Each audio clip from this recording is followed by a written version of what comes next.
saber qué alimentación debe de llevar una persona diagnosticada con cáncer durante el proceso. O sea, ok, ya yo tengo el cáncer, me van a dar mi tratamiento de quimio y mi tratamiento de radio. ¿Cuáles son esos alimentos que ayudan a que el proceso sea más fácil? Y después que ya tú pasaste todo tu proceso, que ya tú eres una sobreviviente, ¿cuáles son las cosas que uno debe de mantener claro que debe comer y cuáles no debe de comer? O comer en menos, porque uno puede quizá comer de todo, pero rejugar. Sí, yo pienso que cuando a uno le prohíben algo es cuando uno más deseos le da. Sí, definitivamente. Y si te dicen no coma chocolate, pero tú vas al súper, lo compras, lo tienes ahí por si acaso, pero ese por si acaso se da frecuentemente porque realmente el estado de ansiedad ante lo incierto, aunque ahora, 20 años más tarde, ya las informaciones son más claras, ya estamos un poco más conscientes, porque yo pienso que la mejor campaña es reeducación al ser humano. Nosotros tenemos que tomar conciencia. ¿Cómo así? Yo dependo de mi salud o mi salud depende de mí. Es de doble vía. ¿En qué sentido? En que tenemos que ocuparnos de nuestra alimentación, pero ocuparnos desde el vientre de la madre, donde esa madre debe educarse. No es que estoy en contra de los medicamentos y las vitaminas que le dan. Más importante es la alimentación desde el vientre de la madre para una reserva. Por ejemplo, una madre embarazada debe tomar omega 3 y ácido fólico, fundamental para la formación del cerebro, para el sistema inmunológico y todo eso. A partir de esa base, nosotros vamos a tener un desarrollo más adecuado o menos adecuado. Entonces, ¿qué ocurre?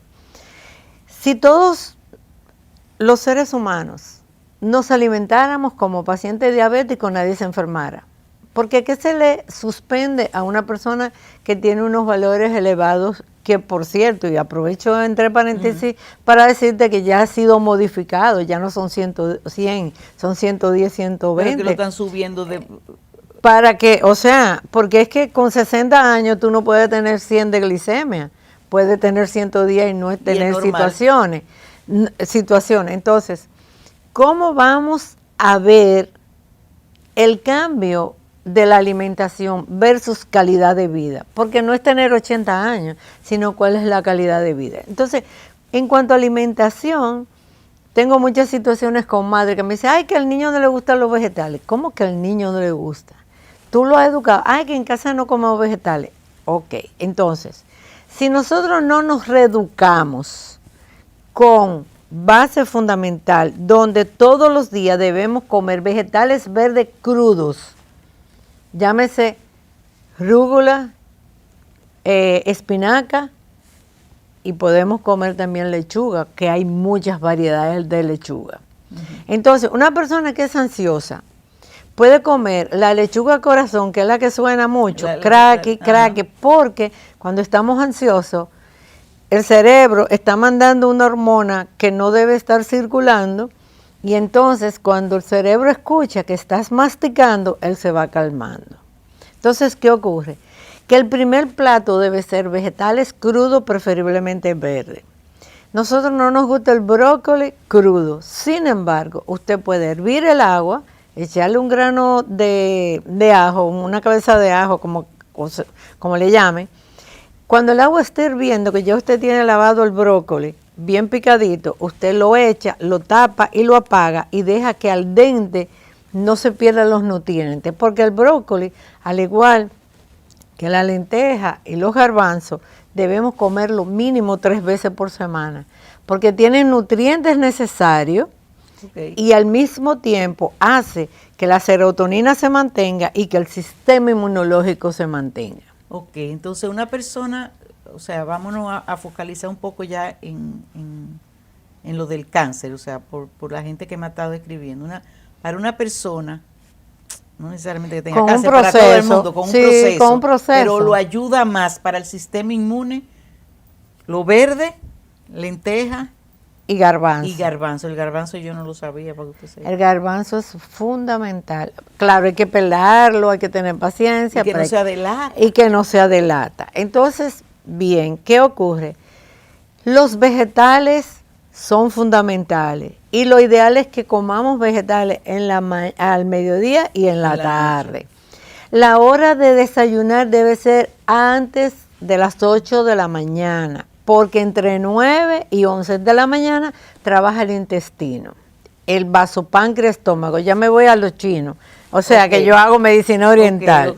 Entonces, si a las 3 de la mañana, si tú observas, a todas las personas que son asmáticas lo llevan a la emergencia, porque se aprietan. ¿Tú sabes por qué? Porque el pulmón trabaja limpiándose a las 3 de la mañana. De 3 a 5 de la mañana son las personas que tienen problemas pulmonales. De 5 a 9 de la mañana trabaja el intestino. ¿Por qué? Porque ellos se conectan. Entonces, luego, el vasopáncreas estómago necesita desayunar. Nadie debe salir de su casa en ayuna, porque el procedimiento se hace difícil. Y ahí es donde las personas más engordan, porque entonces el cerebro no es chismoso, aunque sea de mujer, y dice, hey, está pasando hambre, tengo que mandar de la reserva que tengo, y empiezan los chichos a producirse. Entonces, si queremos bajar de peso, debemos comer, sobre todo el desayuno. Luego, entre 1 y 2 de la tarde, debemos almorzar, porque entre 11 y 1 el corazón está funcionando, que es la hora que no recomendamos que la persona vaya al cardiólogo, porque tiende a subir un poco la presión, y debemos evitar incomodarnos. Te estoy hablando de que la energía emocional del cuerpo debe ir acorde con la alimentación y no debemos pasar de las 7 de la noche sin cenar. Entonces, ¿qué vamos a cenar? O sea, se debe cenar a las 7 como muy tarde. Yo le voy a invitar a mi casa cordialmente. No, gracias. No, mi amigo, yo sé, a las 9 de la noche. Porque, ¿qué pasa? Que somos el ciclo biocardíaco, nosotros somos rítmicos con el sol. El sol se levanta y se acuesta. Entonces, cuando él se levanta, debemos comer. Cuando él se acuesta, debemos cenar. 6, 7 de la noche. Entonces, las frutas. Perdón, ¿y de cena qué se debe La de cena cenar? es la misma comida que haces, que es ensalada, puede ser grano, puede ser cualquier tipo de proteína. Por ejemplo, carne cualquiera menos roja. Roja no. Yo prefiero el pavo, porque el pavo no le echan químicos, porque el pavo nada más lo matan en diciembre, o lo matan poco a poco, mientras que el pollo lo matan todos los días. Entonces no tiene tanto químico. Entonces prefiero el pavo. Después, pavo pescado. Pavo pescado. Entonces la ensalada cruda primero, verde. Luego usted puede comer ensalada hervida. Y lo último que se debe comer es la carne. Contrario a lo que nos decían nuestras abuelas, ¿cómo hacer la carne por si llega visita? Entonces no, ¿por qué? Porque la carne necesita un proceso de digestión más lento. Y ya con la clorofila que le doy con lo verde, entonces se me hace más fácil la digestión. Y más que todo, no debemos dormir siesta a menos que no sea media hora después, porque la sangre necesita 3/4 parte de ella para hacer la digestión. Si usted se acuesta, la digestión se hace más lenta. Entonces no debemos tomar agua con la comida, sino masticar, y cuando la saliva está abundante, seguir masticando y evitar tomar agua. ¿Por qué? Porque los jugos gástricos se licúan y el proceso digestivo no es bueno. Y eso contribuye a que si no consumimos fibra, entonces la digestión se hace más lenta y la evacuación mucho más lenta. Y lo ideal es que cada vez que comemos, evacuemos. Así como hacen los bebés, también nosotros los adultos debemos hacerlo. Entonces, no podemos seguir trastornando la fisiología orgánica, porque por eso es que nos estamos enfermando. Entonces, la medicina curativa tiene 110 años aproximadamente. Antes era preventivo, y una calidad de vida de una ciudad, de un país, depende de lo menos enfermos que existe en el país. Claro. Entonces no nos podemos dar el lujo de andar con medicina, vamos a hacer prevención, y la prevención es la solución. ¿Cómo así? Sabes que debes cuidarte.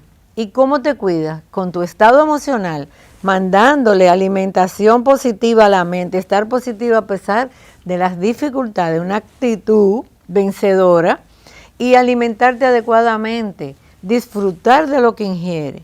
Y con la cena, yo recomiendo que lo mismo que usted comió al mediodía, pero diferente, un poquito más de vegetales y menos proteína, y no consumir carbohidratos. Ok. Pero yo no estoy en contra, pero respeto de que no se coma carbohidrato. El carbohidrato te da energía. Ahora, ¿cómo tú lo combinas? Y ya eso es un tema muy interesante. El plátano es un carbohidrato, el plátano verde. Sí, sí, y el maduro también. Y el maduro tiene mucho azúcar. El maduro no se debe comer de cena. Okay. No se debe comer de cena porque es muy rico. Un mangucito de... Sí, pero al mediodía, por favor, no en la cena. En la cena es pescado, es tuna, puede ser sardina, con una buena ensalada. Se cena nutritivamente, ligero, y podemos dormir mejor, porque cuando cenamos pesado, nos cuesta dormir, y si dormimos no reparamos bien. Y viendo ese tipo de alimentos que usted me está diciendo, y por experiencia, para cuando uno está en tratamiento, eso ayuda mucho. Claro. Porque uno le dan náuseas, que le dan vómitos, sí. O sea, todo a uno le da, pero realmente una lenteja, unos garbanzos, un poco de ensalada, los vegetales realmente asientan, como dicen en el campo. Eso me asentó. Algo que usted no lo ha mencionado, pero usted quizás me pueda dar luz, el jengibre. Dígame un chiste y la cúrcuma. Ok. Y no tenemos muchísimo tiempo. Bueno, pero brevemente, lo ideal es preparar jugos acabados de hacer para tomarlo, porque no podemos hacer jugo y guardarlo, porque pierde todos los nutrientes.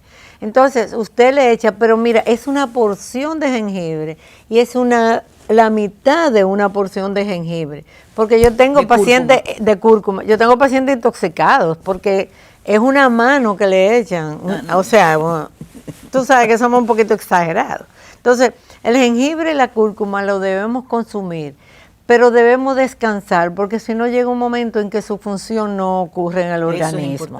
Entonces, son antiinflamatorios los dos, igual que la piña. Por ejemplo, la piña es ácida, que no debemos consumirla sino con el estómago vacío, pero es antiinflamatoria.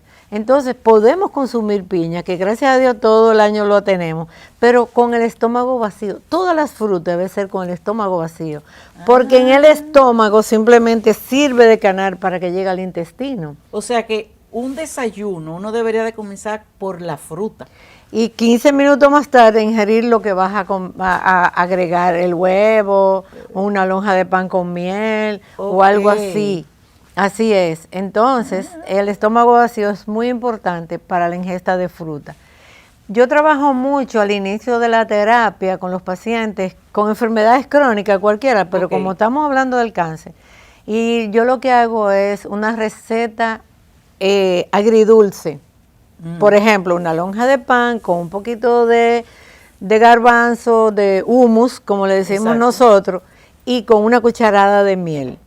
Entonces ahí tenemos lo dulce y lo amargo, y eso equilibra el yin y el yang, y eso puede contribuir a que el equilibrio energético de la salud del cuerpo pueda contribuir a ir más lentamente, pero con buenos resultados. Eso es por decirte una.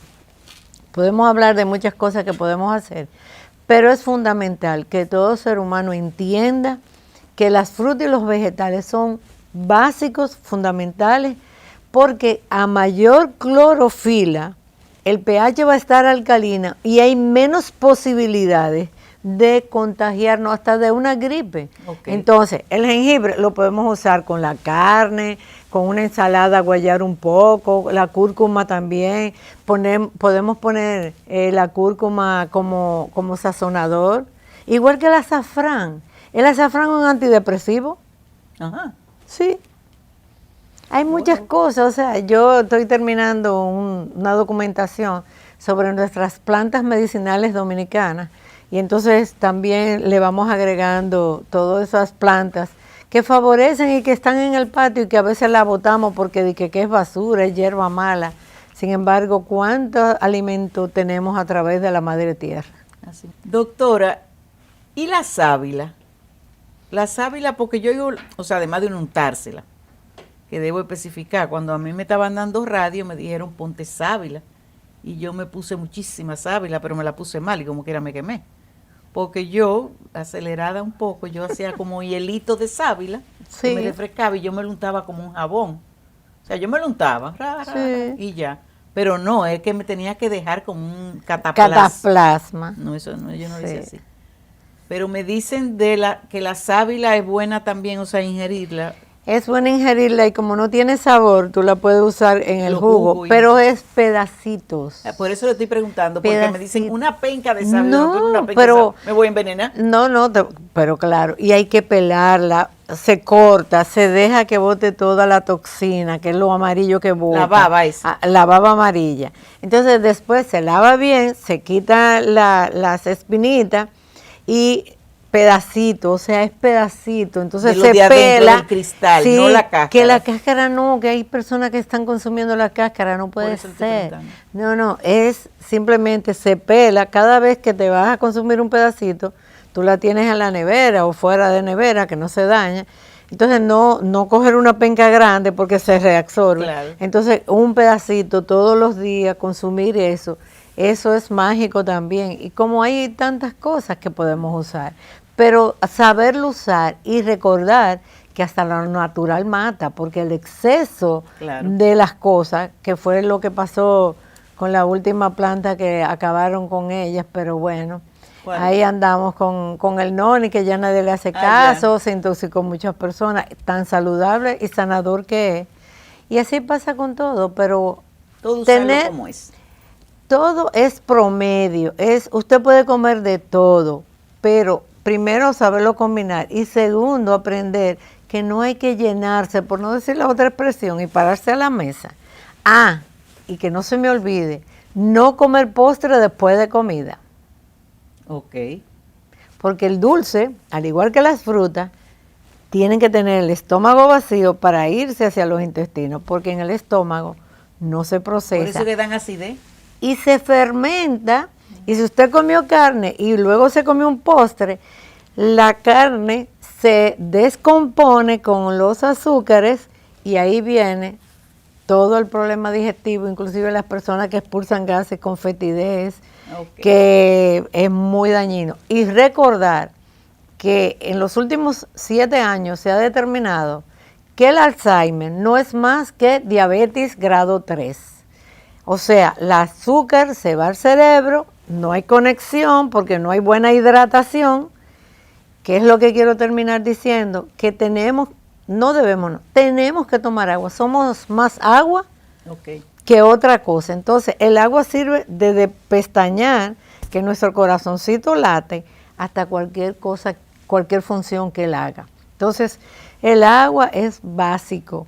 Lo ideal es tomar en ayunas 20 onzas de agua a temperatura ambiente, media hora después del desayuno tomar agua y tomarse 1 o 2 vasos de agua antes del almuerzo y luego consumir 2 horas más tarde agua y tomar agua hasta las 6 de la tarde. ¿Por qué? Porque la función del riñón y de la vejiga ocurre entre 3 de la tarde y 6 de la tarde. Que usted se tome un vaso de agua antes de dormir, yo no tengo ninguna objeción. Yo lo que quiero es que usted duerma. Y ese es otro tema. Es mentira que hay que dormir 8 horas. Usted duerme la cantidad de horas que le da calidad de sueño, al punto de que cuando usted se despierte con ánimo y no le duela nada, ni se sienta cansada. Porque el sueño es un alimento fundamental para que el organismo se mantenga en buenas condiciones. Doctora, se nos fue el tiempo, qué pena, porque yo por mí sigo muchísimo. Pero tenemos muy claro ya todo lo que debemos y lo que no debemos en este proceso. Así que le agradezco muchísimo. Nos vamos a ver en otro programa, porque Así vamos será. a seguir, porque ahí hay mucha información que necesitamos. Así es, cuenta con eso. Está bien, gracias. Muchas gracias a ustedes por habernos acompañado en esta jornada y nos vemos una próxima vez.